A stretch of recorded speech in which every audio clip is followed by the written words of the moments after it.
good morning, my beauties and bees, and welcome back to another installment of Cryptic Corner, where we explore the world, where we explore the world of the unexplained, the supernatural, the paranormal and hidden, the alien, the accursed, and the forbidden. I am your host, Miss Bumblebee, and today we're going to be exploring a classic from the 90s, I guess you would say, but it really got its feet in the early 2000s. It's a phenomena that was like current and happening now when I was first starting to get into the paranormal investigation scene. And I really wanted to investigate one of these someday and find a case and explore the reasons for it, but none ever came up. They're always just a little bit too far away, it seems. Always just out of reach. But isn't that the case with all the cryptids? I'm trying to adjust my sound a little bit. There we go. Today, the topic is something that we would call black-eyed children. And then it evolved into black-eyed kids. But whichever way you spin it, the lore is kind of follows the basic principle, which we will pick up on as we move through this series, no doubt. But today we are looking at a channel called The In-Between. It's 48K views. She's got a lot of content, and some of these are long. We're not going to get through all of this, obviously. If you look over here, you'll see you got 25, 31, 18, 20, 28-minute videos. We're not going to get through all of it. We're going to hop around. But there's a few that I do want to get to.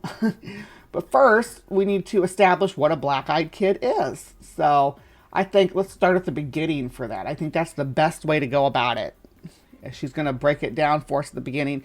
Again, this is the In-Between. It's like a supernatural storytelling channel.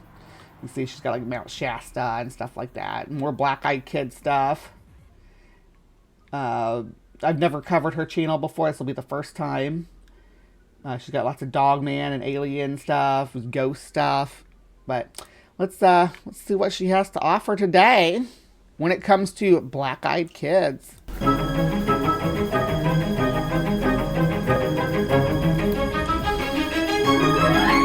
In 1998, John Northwood was casually walking to his car in a parking garage after a business meeting. But before he can unlock the door and get in, Doug, another business meeting attendee, comes up to him and says, "Hey man, I really hate to bug you, but can you just drive me around the block a few times?" John says, "Why do you need me to drive you around the block?" Doug, obviously shaken up, says, "There's a group of weird kids hanging around my car. They asked me for a ride, and I told them no, but now they won't leave. So I just want to go away until they leave." Strange request, but John agrees, and they climb into John's car and start making their way out of the parking garage. And as they get close to Doug's car, John can see why Doug might be a little nervous, as he sees three creepy-looking kids standing around dressed in what looks like gothic clothing. And as the two men drive by, a sudden feeling of breath. Okay. And you're going to notice all theme to this. These kids are always in goth clothing. So, and before we get too far into this, well, no, let's let her cook for a little bit. Faking panic and fear overcomes them both, complete with premonitions that something bad is about to go down. And I was going to wear a hoodie for this too, because black and dark hoodies are part of the staple. But I was too hot in a hoodie. Yeah, I was gonna wear a hoodie and be a full-on black-eyed kid. Strangely, considering the level of fear that both men are currently experiencing, as they pass Doug's car, John has a sudden, uncontrollable compulsion to stop his car. And when he does, the youngest kid, a girl of maybe about 10, walks up to John's window and says, "It's scary out there all alone. We just want to ride home." That's when John... A 10-year-old goth girl walked up to you and said that. First of all, when we were doing the mall goth thing, there were not 10-year-olds involved. I think the youngest people that were hanging out in our Jinkos and beanies and makeup were maybe 15, maybe 14 at the youngest. There were no 10-year-olds. Good grief. And Doug see that the kids have solid black pools for eyes. A sight jarring enough to snap John out of the trance that he didn't even know he was in. And as his thoughts come crashing back to him, he puts the car in reverse, stomps on the gas, sending the car squealing backwards. And the kids give chase. John turns the car back around and speeds around the parking garage circle until he eventually makes it back down to the first floor, where one of the kids is waiting for them. John and Doug exchange a mutual WTF glance, as there is no way that kid should have been able to beat their car to the bottom. But it's not possible if there's another kid dressed in a similar fashion that was maybe walking to meet his friends in the parking garage or something. There's not a possibility of that at all. Keep driving, race right past the kid, and exit the parking ramp. And when they do, the oppressive, all-consuming sense of dread that they felt subsided. And the two men just drive around for a while until they finally summon up the courage to go back and see if the coast is clear. It is. Goth kids are not dangerous. I just want to make sure everybody, this is in 98. Maybe they didn't know that back then, but we're not, I was a goth kid. So I don't do the whole goth thing on now all the time, but I am doing the goth thing at this moment because of this. But actually, I think I need more darker eyeshadow for my black eyes. I'm going to blacken my eyes while we watch this.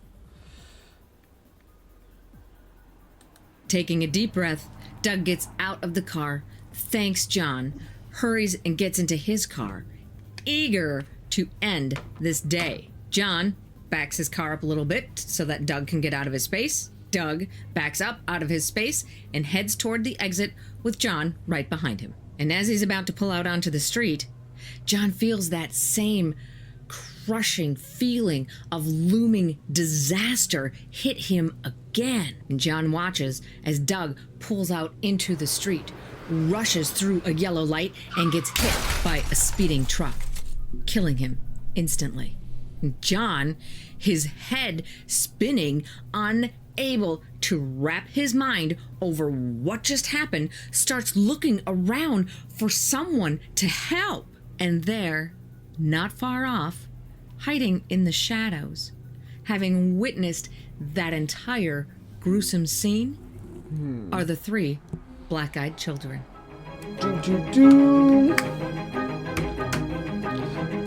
It's usually three, but a lot of the early sightings were just a boy and a girl. Now, some of the other sightings, some of the really early sightings would have the kids dressed in dated clothes, like from the 1920s or earlier, like that you wouldn't see kids wearing today. Almost, where a lot of people get the impression that maybe they were looking at like Mennonite children, right? Like they thought they were looking at, because the kids would be, the girls would be wearing dresses and bonnets, and then the boys would be wearing what it call, not coveralls, overalls, or not overalls, even suspenders, just suspenders to hold their pants up and stuff. Little boys. It was always like an older girl and a little boy.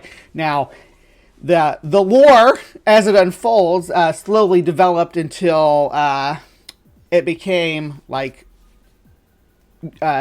goth kids, or mall goth kids specifically, because a lot of times they were just in hoodies and in like black hoodies, and just the aesthetic wasn't there for the more traditional goth look. But that's what they call mall goth. It's like a mixture between like the nu metal scene clothes, the early 90s skate culture, and like heavy metal, and a little like the goth part of it is just that it's dark and spooky, I guess. And some of the makeup's the same. Some of the makeup styles are the same from all goth and regular goth, but there was a whole aesthetic difference. Nobody really. Well, maybe people do still dress mall goth today. I don't know, but like Korn and Linkin Park and stuff like that. Those are the bands. Anyway, but it's like the Yeah, Hot Topic enjoyer. Exactly, Logan. I was a Hot Topic enjoyer. But one of the most popular bands at this time, especially in like 98, was a band called Limp Bizkit. Now, Limp Bizkit had this bass player, right? Or no, he was a guitar player. Named Wes Borland. He still plays. He's about 10 years older than me, but he's Blacklight Glows is his other band. But he's a theatrical kind of dude. He likes to dress up in weird costumes and stuff. But for a long time, his signature look was the black eyes. So you have this guy running around, right? With his black eyes, showing black-eyed contacts. Now, colored contacts were all the rage. They were like actually, for the first time, they were affordable to like, well, reasonably affordable like normal people, right?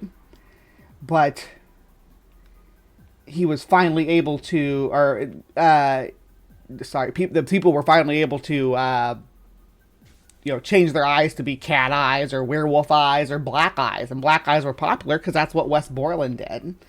So a lot of the mall goth kids wore these full black contacts, like Wes Borland from Limp Bizkit.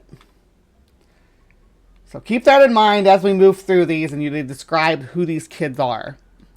Chris from Arkansas wrote into Darkness Radio, my Minnesota homies, with a bizarre black-eyed kid encounter he had in 2015. Around the end of April, beginning of May, Chris was in Oregon for work. He worked for a company that handled the customer service member privilege point-of-sale system for Planet Fitness, and he was there checking on a few locations. And since Planet Fitness is a 24/7 business, he had to cater to all the shifts and would show up at the club locations several times, both night and day. One night, at approximately 11:30 at night, he was headed to the Planet Fitness in Beaverton, Oregon. His rental car had Bluetooth capabilities, and he was playing an episode of Coast to Coast AM on the car's speakers. This is what's called priming yourself. Now, when I worked overnight, I would listen to Coast and prime myself, and I was working in basically like a nursing home type setting, except for they were disabled people. But I would be like in there just doing the overnight cleaning and stuff like that. Have my headphones in listening to some Art Bell, some old Art Bell usually. But you get yourself primed, and all of a sudden I'm spooked out, right? All of a sudden, I was a smoker back then, so all of a sudden when I go out for my cigarette and we standing in this rural residential neighborhood, I would start to see shadows moving and stuff while I'm sitting out there listening to Art Bell. It's priming your brain. You prime your brain to see something spooky, and you're going to see something spooky. Episode was a George Newry episode, and George had a guest on to talk about the jinn. And Chris remembers because George brought up the idea of black-eyed kids to the guest, who said she thought that was jinn related. And looking back, that was a serious... Well, you shouldn't even be getting behind the wheel if you've been drinking gin, though. So it doesn't matter if there's black-eyed kids asking for a ride or not. You should not be driving.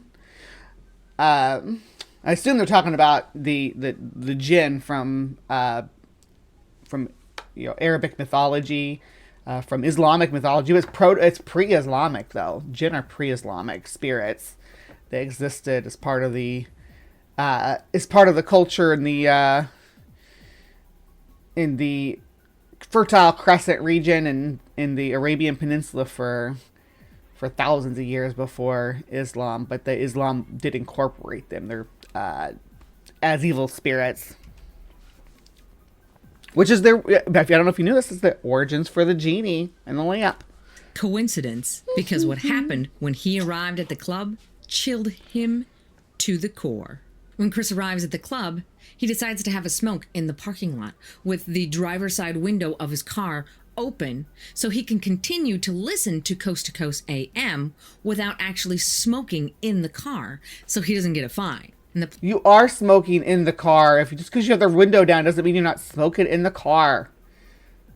Planet Fitness there is in an L-shaped strip mall. And he doesn't remember all the stores in the strip mall, but Planet Fitness is furthest to the right, and all the way to the left is a pharmacy of some kind, and Chris's passenger side is parallel with Planet Fitness, which is about 30 feet away from a streetlight. And the pharmacy is about 75 yards away and is obviously closed. And Chris is just leaning on his car, smoking and playing on his phone. He looks up. He's not playing on that kind of phone, not back in 1998, he's not. What year did they say this was? Glances at the pharmacy and can see from the light of the marquee sign 2 people standing in front of it. And he thinks, well, that's weird. Why would these people be standing outside an obviously closed pharmacy at almost midnight? But the thought is fleeting. How far away is the Hot Topic? Is the Hot Topic open? So it's almost midnight. Probably not. There's probably not much open at all in that strip mall. But goth kids do be hanging out. They do be hanging out late into the night. And Chris is once again head down, Facebooking on his phone. After a few seconds, he looks up again. And he notices that the Facebook. So this, when she mentions the movie's Mortal Kombat here, it must be the newest Mortal Kombat. I thought she was talking about the old Mortal Kombat. 2 people that he can now tell are kids or teenagers are about 20% closer. And it strikes him as odd.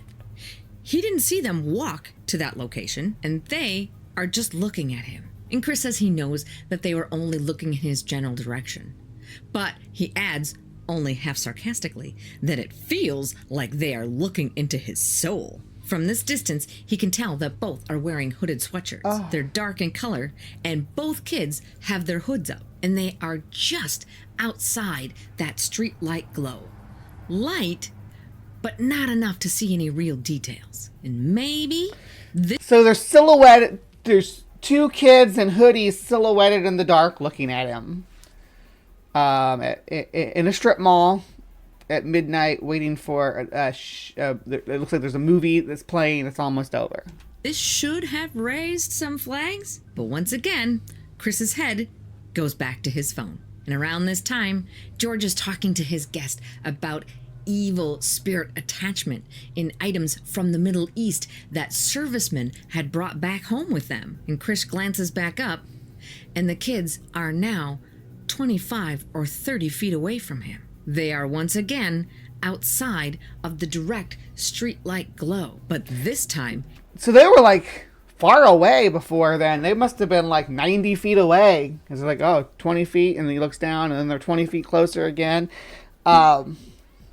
He can see them much clearer. This time, their heads are aimed down. He can't see their faces, but he can... Maya says, I'm not convinced she's not just reading an R.L. Stein book and inserting black-eyed children at the end.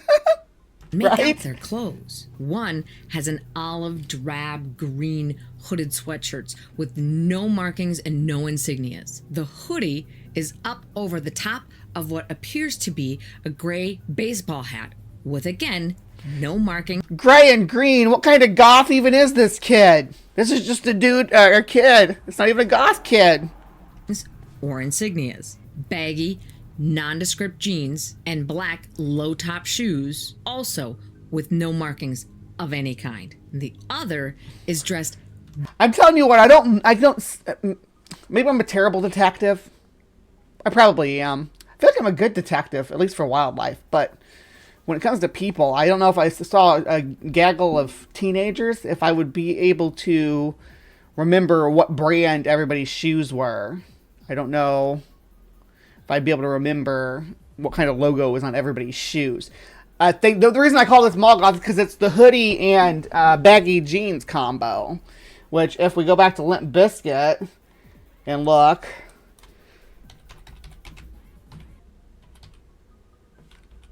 That's their signature look on their first album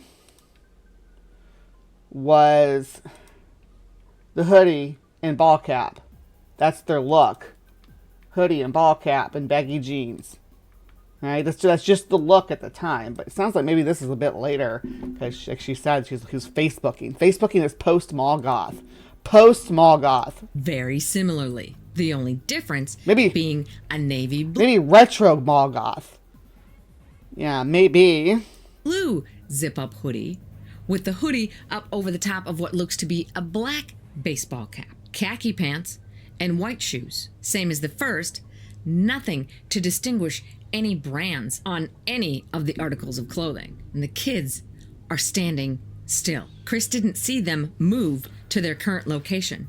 And it's Why you gotta be throwing shade at the low-income families who can't afford brand name clothes? That's what I feel like here. Like, I was the poor kid who wore, generic black hoodie, generic baggy jeans, whatever, off-brand shoes with no clear branding on them. It's like they're frozen, not moving at all. And he doesn't know how or why, but he just goes back to his phone, not bothered at all. But Chris gets a weird... Didn't he just say he was freaking out a minute ago? Like he felt they were looking into his soul. Now he's not bothered at all.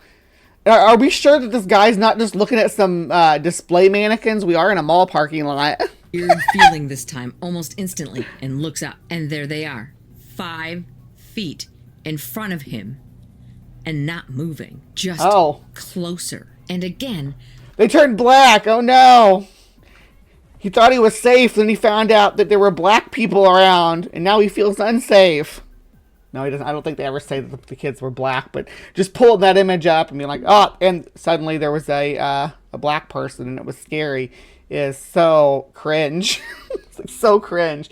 Could have picked any other picture to use there. Just outside of the light from the street light. But this time, he has the best view yet of what they look like. Their clothes were weird. They were too big. Not too big like kids in the 90s wore, but too big like hand-me-downs. And they're faded. Chris can see the colors of everything that they're wearing, but it's like they're dingy. And he can tell. Yeah, and you're throwing shade at these, obviously, kids that come from an impoverished household about their dingy, faded, off-brand clothing, dude.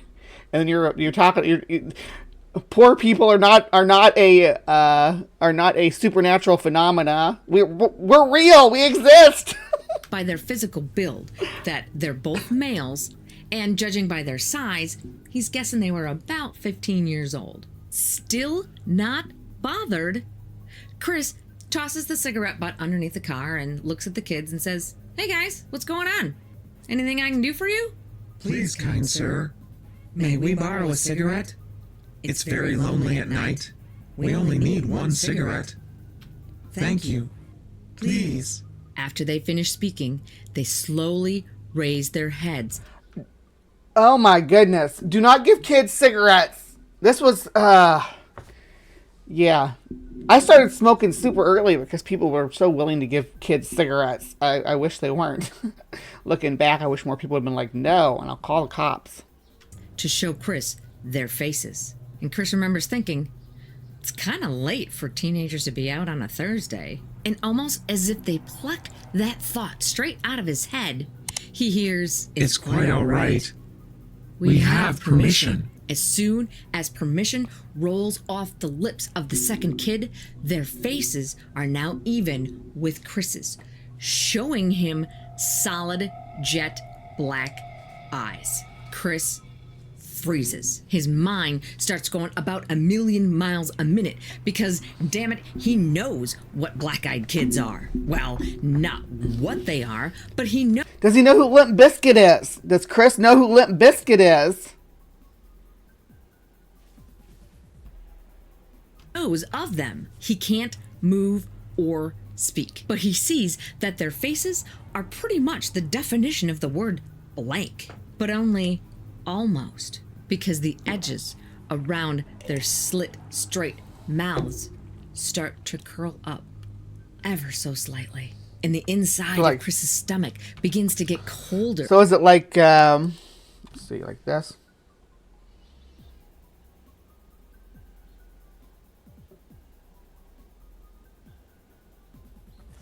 Maybe? And with all his might, he tries to turn his face, but he can't. The second kid takes a step forward, and the movement catches Chris's eye, and he looks down. And the moment that eye contact is broken, everything Chris knows about black-eyed kids' encounters comes rushing into his head. Chris turns around. I had to do the Kubrick stare. It's like, I'm actually really good at it. It's one of my talents. Maybe I should have been an actress. And runs into the club, sprinting in loafers, all of his 6'1", 250 pounds, screaming the entire way. The young kids at the counter just stare at him as he comes barreling through the door. And he tries his best to explain to the blank faces at the staff behind the counter. But in Chris's estimation, they aren't cool enough to have heard about black-eyed kids. He turns around and looks back out the plate glass window of the club and sees the two teenagers standing side by side, looking in the club window. And when Chris sees them, chills run down his spine. So homie's like, comes running in there and he's like, oh my gosh, there's two kids outside in dingy off-brand hoodies. They looked at me. They asked to bum a smoke. I'm terrified. Ah. This lady looks like your mom. I'm definitely not throwing shade at this host in any way at all. I think she's the voice. She's the storyteller. The people who put these stories together are generally the ones that are going to be responsible for the woo claims, for pretending that 90s goth kids with colored contacts are supernatural phenomena. Being a YouTuber is a type of acting, yeah, and unfortunately for people who know me in real life, I'm not always this bubbly. I stay bubbly for you guys because I love you and you make me happy. You all keep me in character by keeping the joy flowing as I sort through this stuff that makes me laugh and feel good. Punks at the club seems normal, I guess. Yeah, like, and the staff looks out the window like, oh, there's just a couple of kids out there outside the Planet Fitness at night. Nothing weird. A couple of kids in hoodies trying to bum smokes off people in the parking lot. Maybe we should run them off. But nope, they're ghosts.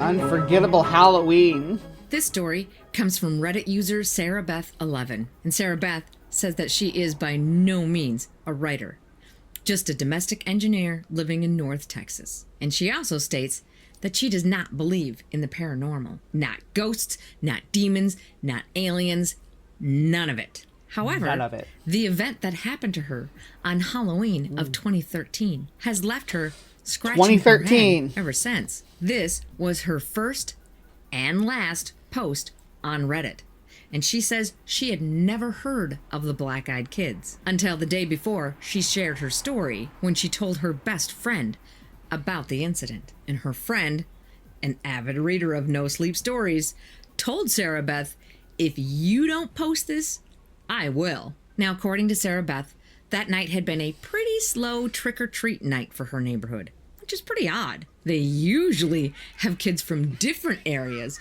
being dropped off in their neighborhood, creating a constant parade of kids at the door. Well, I mean, trick-or-treating kind of tapered off over the last 20 years or so. Most people go to trunk or treats, or the ones they have at strip malls, or Halloween parades that they do like downtown in small towns and stuff, instead of the traditional trick-or-treating door-to-door anymore.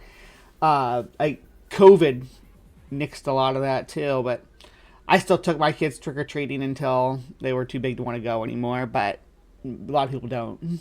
It's just not a thing that happens a lot anymore. But oddly, that night, they had no more than 8 or 10 groups of kids all night. And around 9:30, she and her husband are in the family room watching one of those ghost shows that are based on actual events. And well, priming themselves, priming their brains to think things are a little more spookier than they are, that mall goth kids are demons. She and her husband both discount the paranormal stuff. They do love a good ghost story. And it's Halloween, right? Sarah Beth and her husband hadn't had any activity at their door in over a half an hour. So they decided it's time to get up and turn off the porch light and let their dog Chloe out of her crate. Chloe is an American bulldog, and she's very docile. They only put her in her crate because they were afraid that Chloe would try to get out and play with all of the kids. And Sarah Beth didn't feel like chasing her down the street. And they didn't want her to scare any of the kids because she can look a little intimidating for the younger kids. So Sarah Beth gets up, turns the outside light off, lets Chloe out of her crate, who follows Sarah Beth back to the couch and lays at her feet. And it was getting close to 10 p.m. when her husband says, you know what? I gotta work tomorrow. I'm tired. I'm gonna go upstairs, take a shower, and go to bed. And her teenage son was out with his friends at a local haunted house, and she didn't expect him to be back for at least another hour.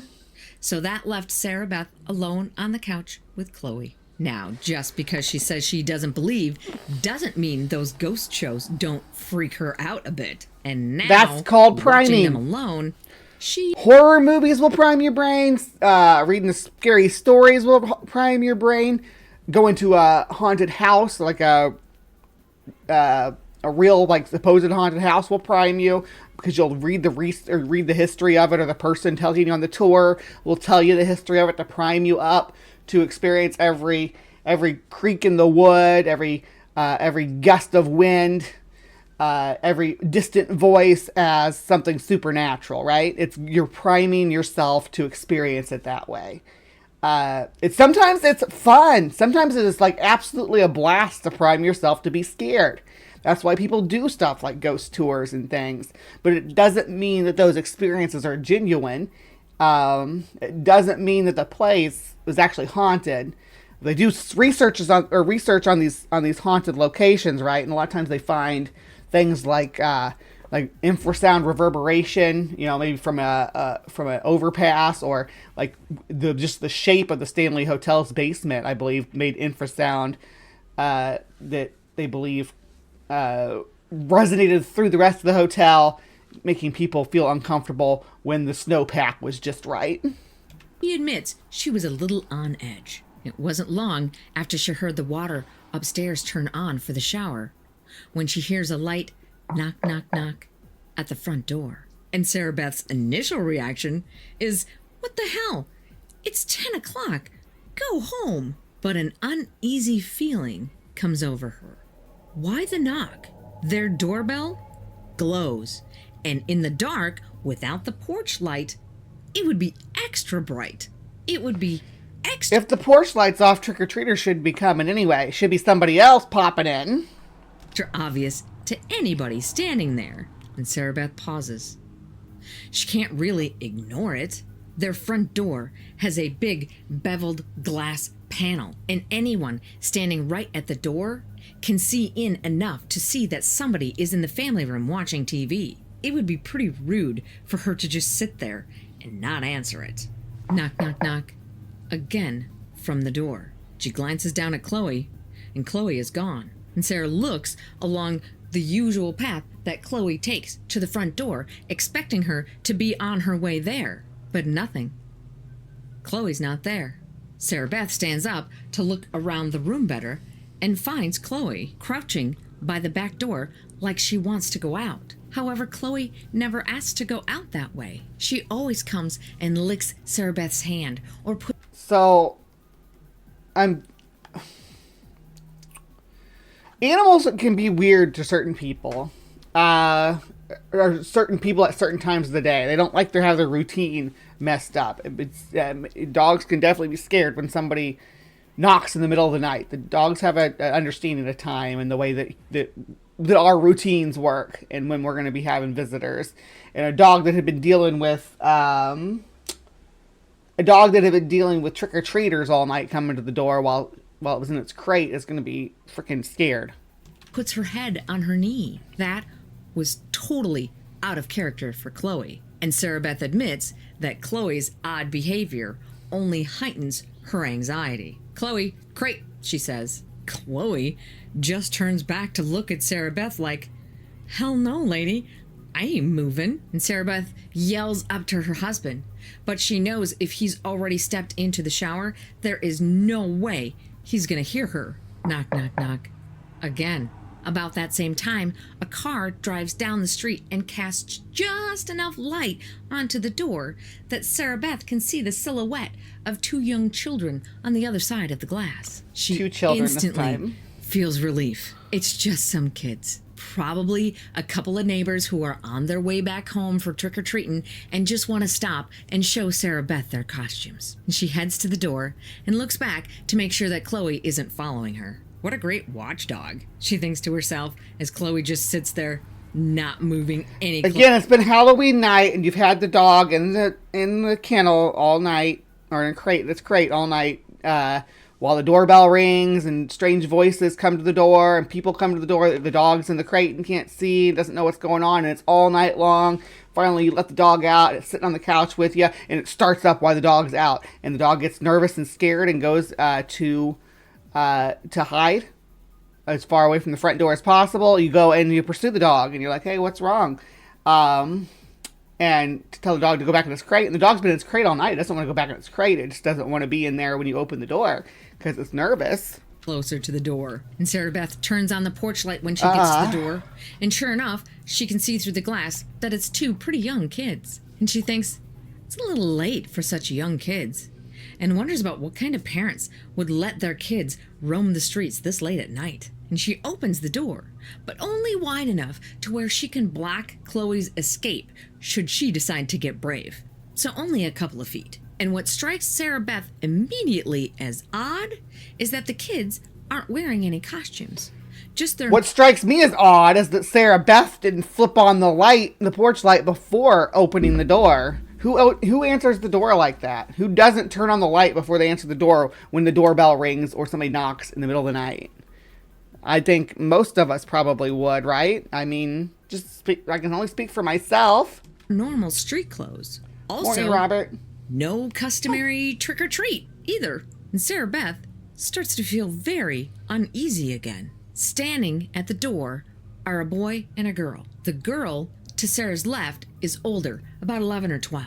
And she can tell the girl is blonde, but she can't make out any distinct features because of the way that the porch lights are hung. Most of the light falls behind them, and Sarah Beth had not opened the door wide enough. So you did turn the porch light on. For any of the inside light to fall directly on them either. But she can tell that the boy is younger, probably a foot shorter, maybe 8 or 9 years old, and looks to have light brown hair. The girl very politely speaks up. Ma'am, can we come inside to use your phone to call our mom? As the girl speaks, something in the pit of Sarah Beth's stomach is telling her something is wrong. What kid, even at that age, doesn't have a cell phone of their own these days? In 2013, she can't remember the last time anybody asked to use her home phone. Hon? Don't you have a phone of your own that you can call your mom on? And both kids turn and look at one another like they're about to say something. But they never do. They just both turn back to Sarah Beth. And she says, Ma'am, my cell phone battery doesn't have any charge left in it. Can we please come inside and call our mother? We're alone out here, and my brother is scared. And Sarah Beth admits that there are now 2 competing feelings going on inside of her. The first... the devil on each shoulder. So right now, it doesn't sound like anything spooky still to me. I am going to complain once again that your porch lights aren't good enough to be able to tell who's standing on your porch, that they're not much good as porch lights. A mother's heart that desperately wants to help these 2 young children get back to their mom. The other? A sinking fear in her stomach that keeps the other feeling at bay. It was then that Sarah Beth noticed that during their conversation, she had actually opened up the door a few more inches that she had no recollection of doing. She stops. Honey, why don't you give me your mother's number and I'll call her myself. Another pause, and the kids once again look at each other without saying anything. And after a moment, they both turn back to Sarah Beth, and the girl says, Ma'am, my little brother needs to use your bathroom. Can we come inside while you call our mom? And with that last statement, the little girl moves closer toward the door, like she's... So, she's got a perfect out for this, right? She can say, I'm sorry. My husband's actually in the shower right now, so you can't use my bathroom. But I'll be right back. I'm gonna go grab my phone. Come back with the phone and be like, okay, now what's your mother's number? Doop, doop, doop, doop, doop. Hey, got your kids standing out front here. I think they may have got lost walking home from trick-or-treating or something. But I'm at so-and-so address. Can you come get them? Yeah. I'll wait here, right here on the porch with you till your mom gets here, okay? And I'm sure she'll rush you home so you can use the bathroom as quickly as possible. I'm sorry, my husband's just in the shower right now. There's no way you can get in there to use the bathroom. Depending on where I live, I might tell if it's number 1 or number 2, I might tell him to go behind a bush, but... She's just gonna walk right on past Sarah Beth. And as the girl makes that forward move, she steps into the light coming from inside of the house, giving Sarah Beth her first real good look at the girl. Solid, jet black eyes. That's all she can see. That motherly instinct is gone and replaced by terror that Sarah Beth doesn't think she has ever felt in her entire life. She could feel every hair on her arms and the back of her neck. Wait, we do though. Standing at attention. And Sarah Beth closes the door again to where just her face is able to peek out. And the little girl stops and pleads again. Please, ma'am, we're really scared and alone out here. We have to come inside. Please help us. Then, like on cue, both kids begin to whimper and cry. That's when the fear takes over and Sarah Beth shuts and locks the door. I'll call your mom if you give me the number, she shouts through the door, but I am not letting you in my house. And she can still see them there on the porch, staring at her through the beveled glass window. And part of her wants to run upstairs to her husband, but the bigger part doesn't want to lose track of where they are. And this would be a great time to call the cops and say, hey, there's some lost kids roaming the streets outside my house. It's pretty late. I'm at this address. Why don't you come get them? Maybe see where they're supposed to be going. I think they're trying to find their way home. Would freak her out even more to not know where they are. And after what seems like forever, but was probably only a few seconds, Sarah Beth decides to call her neighbor who lives across the street. And as she makes her way to the side table in the family room where her phone is, she glances to the back door.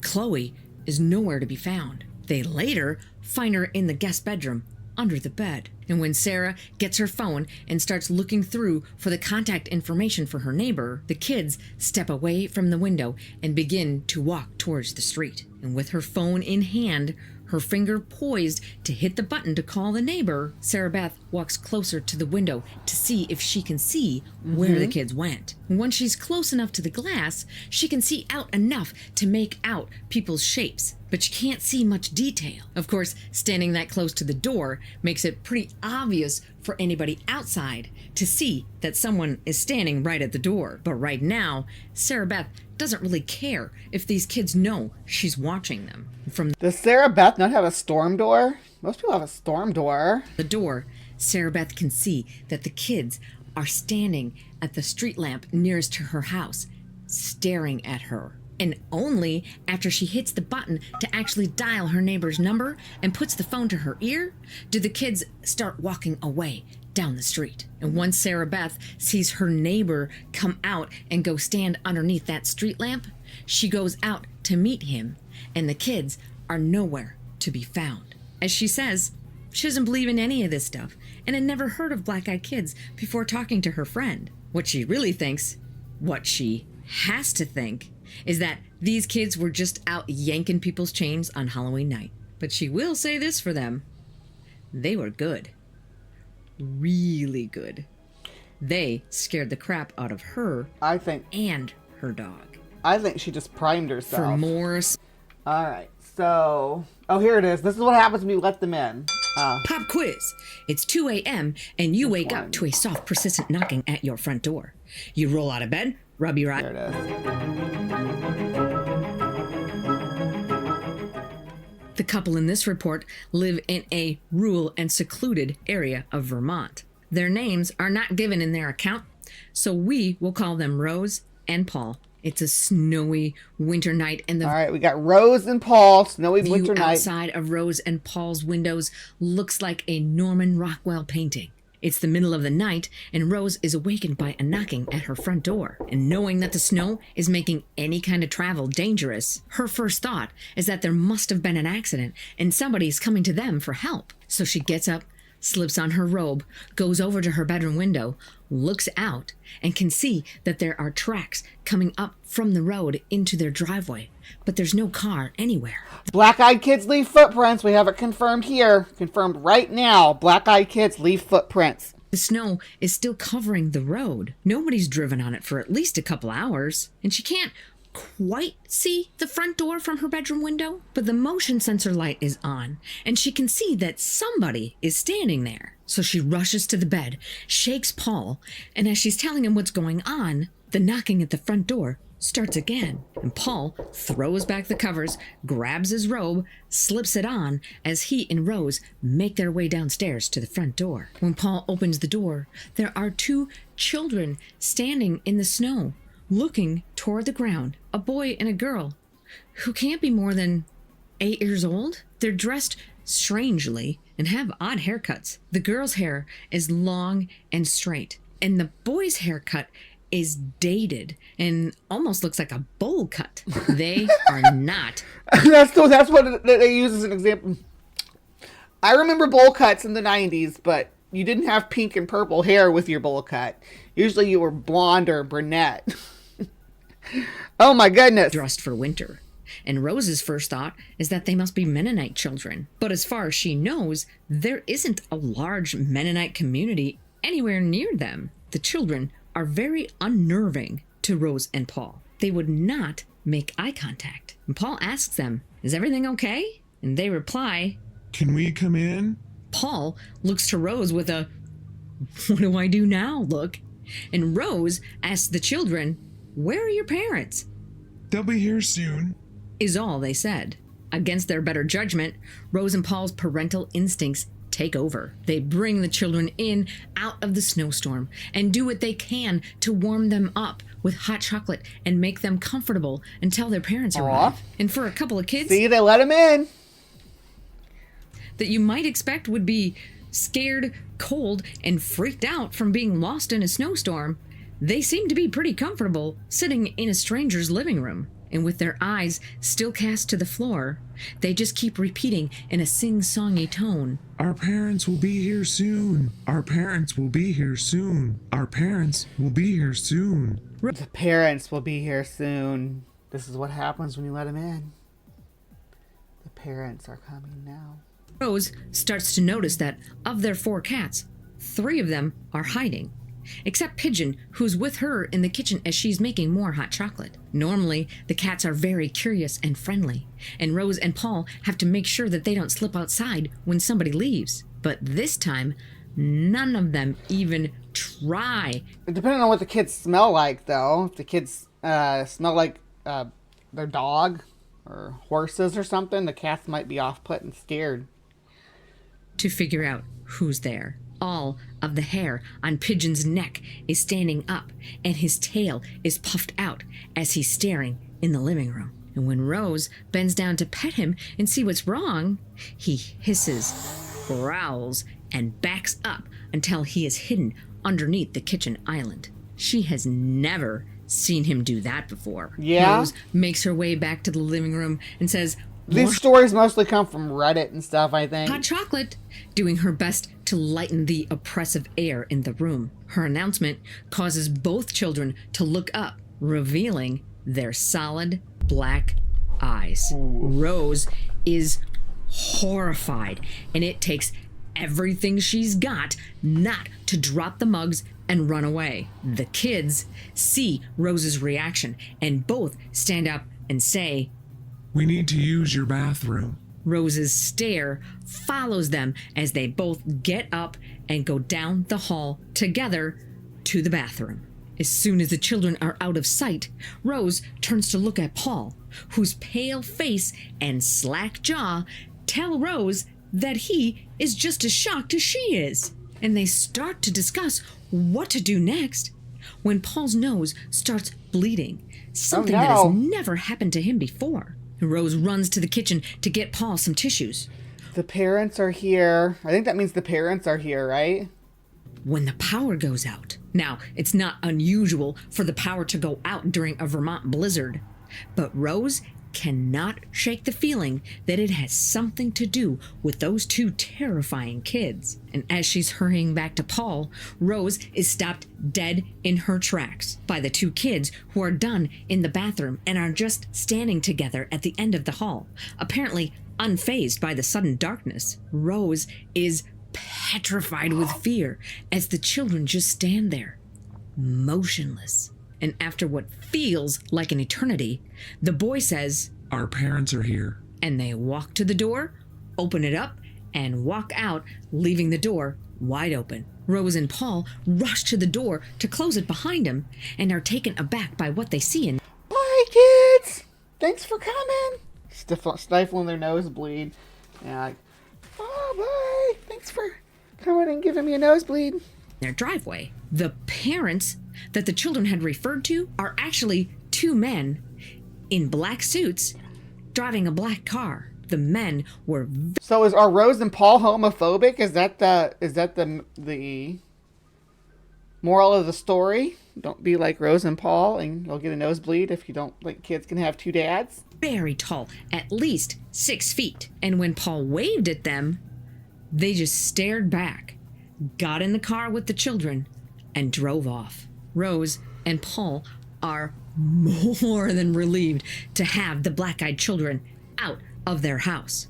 But the worst is yet to come. In the months that follow, Rose and Paul lose all 4 of their cats. 3 of them just disappearing and are presumably dead, and 1 of them having a hemorrhage and dying right there in the house. And both Rose and Paul continue to have nosebleeds. And not long after the encounter, Paul is diagnosed with an aggressive form of skin cancer. Rose does not go into detail, but says that she is in the worst state of health she's ever. So black-eyed kids will make you sick. It's correlation and causation and all that. If your cats run away, it was because the black-eyed kids knocked on your door and you let them in. If your cats disappear. Ever been in her entire life. She is convinced that both her and her husband's ill health has everything to do with that snowy night that they allowed those black-eyed children into their home.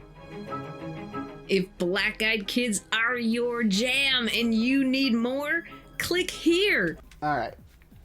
That is probably as much black-eyed kids as I can do for today. There was a few more I wanted to get to, especially this flirting with the black-eyed kid one. We'll have to do that next time we cover this topic because this is like something that's going to come up again and again. It's not Bigfoot, frequent, but it's going to come up. We're going to be revisited by black-eyed children again and again on this channel, like we do haunted dolls and aliens and anything else. So if you're interested in this type of topic, remember to hit the subscribe button and hit the thumbs up, and I hit the thumbs up here too. I'm actually going to subscribe to this channel because she has some other content that actually might be some fun to watch too. If you look on her videos, she's got werewolves and there's the knot deer. We covered that recently too. Bennington Triangle, Mount Shasta, more black-eyed kids, more knot deer. Military stories, the inner earth, all kinds of woo. Atlantis, Philadelphia experiment. Yeah. So if you like, this type of storytelling and stuff, you can subscribe to the channel. I'm subscribing because it's going to cover more stuff that I like. But how about you? Did you enjoy delving into the mysterious world of black-eyed kids? Do you think that black-eyed kids walk among us? Are they aliens? Are they ghosts or evil spirits? Or are they just little goth kids? Just goth kids being goth kids. Freaking people out in parking lots. You tell me down below in the comments. Because I really do want to know. But yeah. Until next time, be kind. Take care, okay?